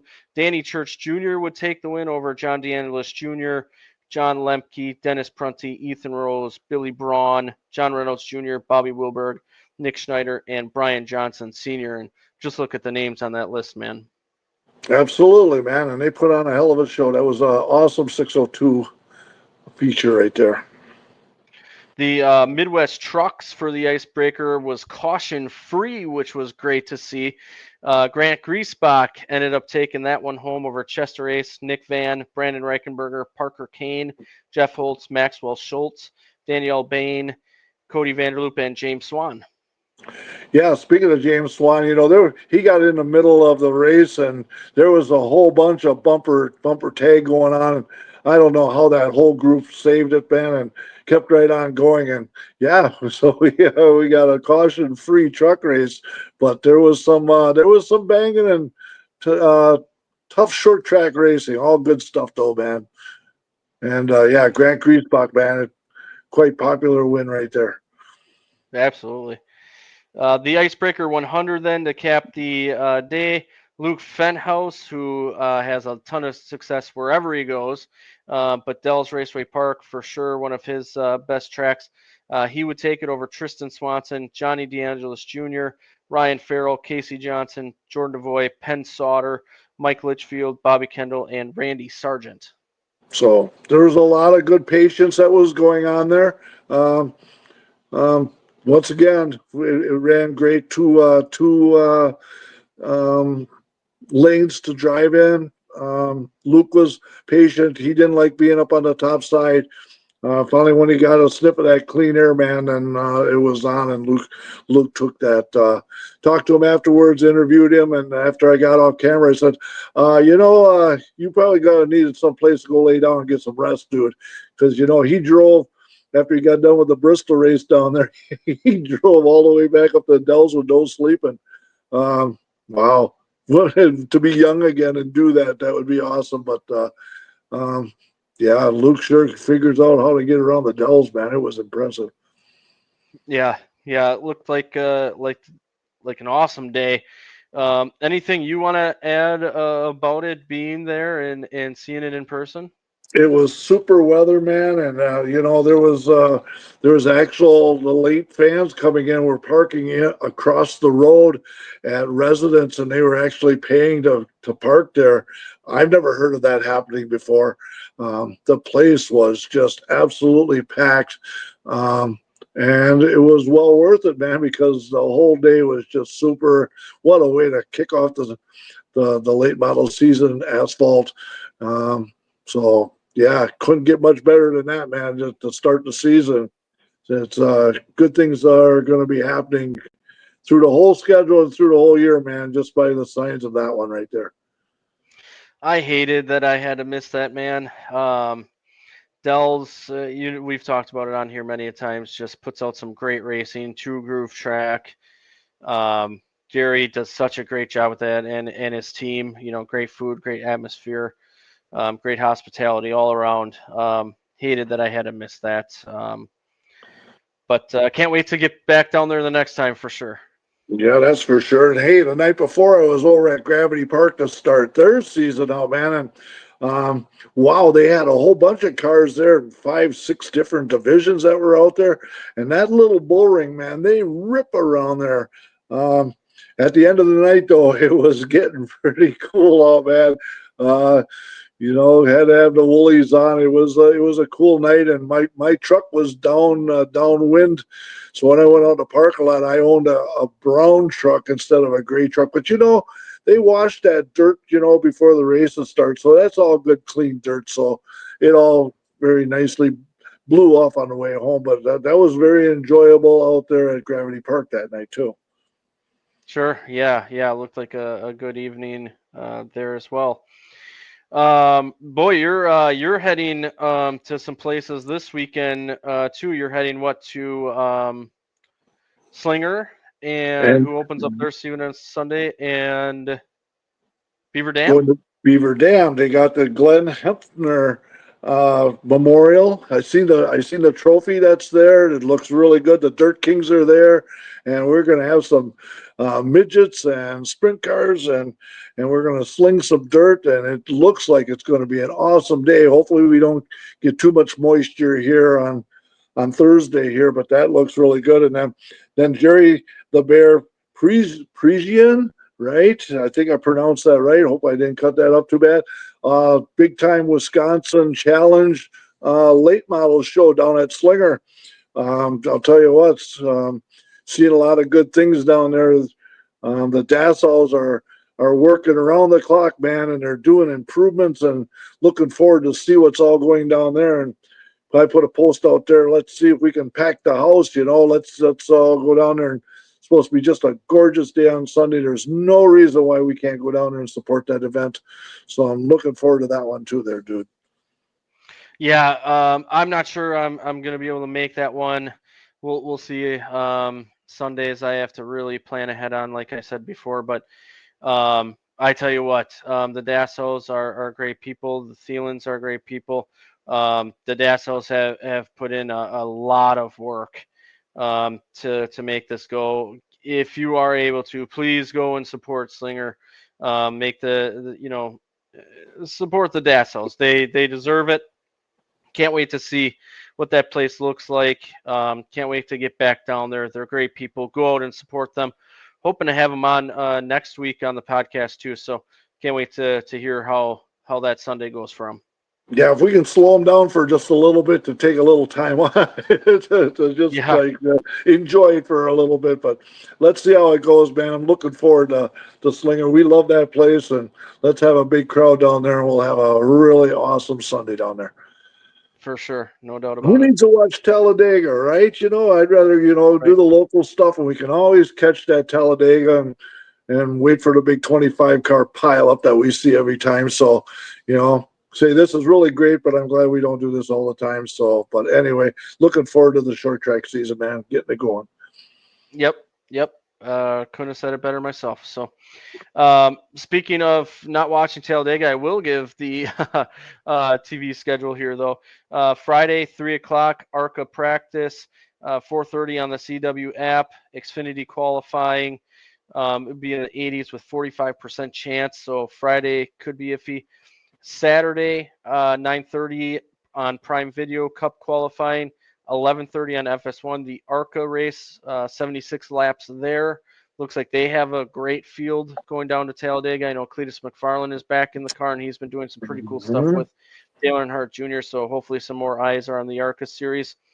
2:00 on the CW, NASCAR Countdown. 3:00 on the CW, the Xfinity race will get going. Stages of 25, 25, and 63 in the 80s with 40% chance, so honestly, Saturday looks iffy as well. Then on Sunday, starts on FS1 at 12:30, NASCAR race day, transitions to 1:00 on Fox there, and then 2:00 on Fox. The Cup Series race will get going. Stages of 60, 60, and 68 in the 80s with 20% chance. So we'll see what happens down at Talladega. they got that kind of thing going with the weather. It's like that summertime afternoon kind of bubble up kind of stuff scattered around here and there. And as long as you give us a we'll be all right there, Lauren, we'll be all right. We'll be all right. All right, there we go. So we're going to be all right. They'll get her in down there at Talladega. Yep. Well, man, this was a lot of fun again. Appreciate you. Appreciate Greg coming on. Also appreciate Tim, Ben, and Carrie from the Corp Racing and Valley Gasket for supporting us as much as they do. It's truly incredible.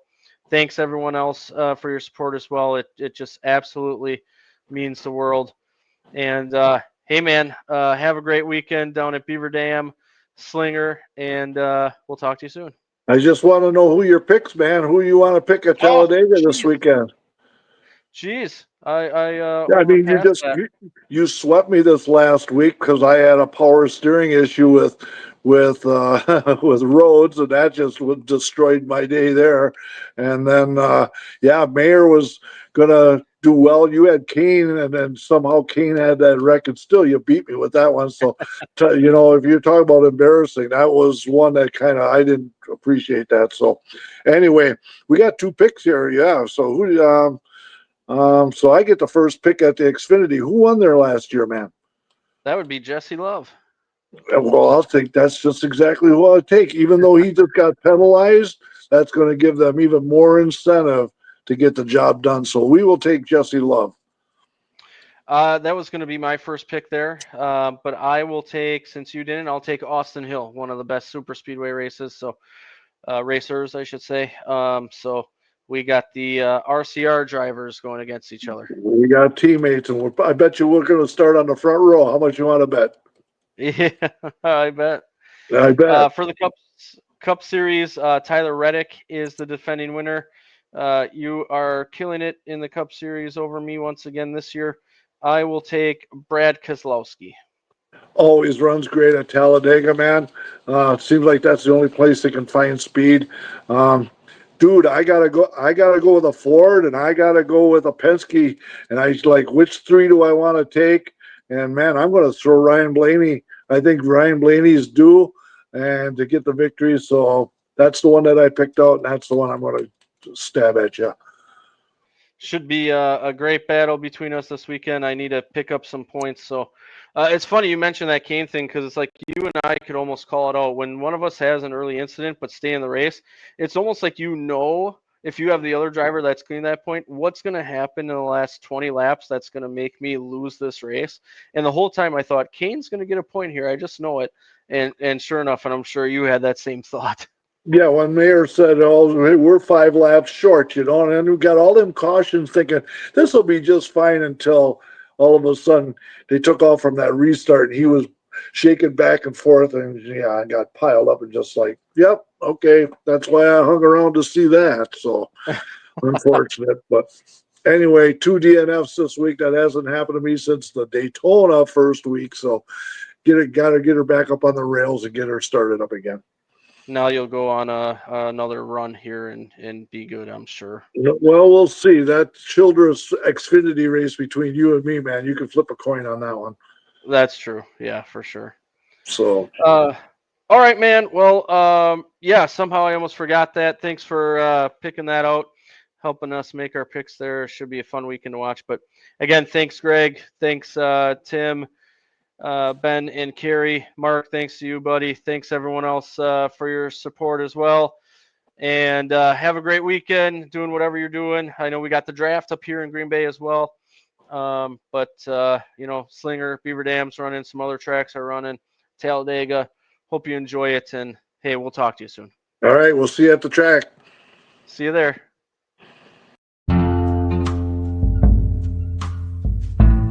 This has been a production of Lore Sports. Hope you all enjoyed it, and thank you for listening.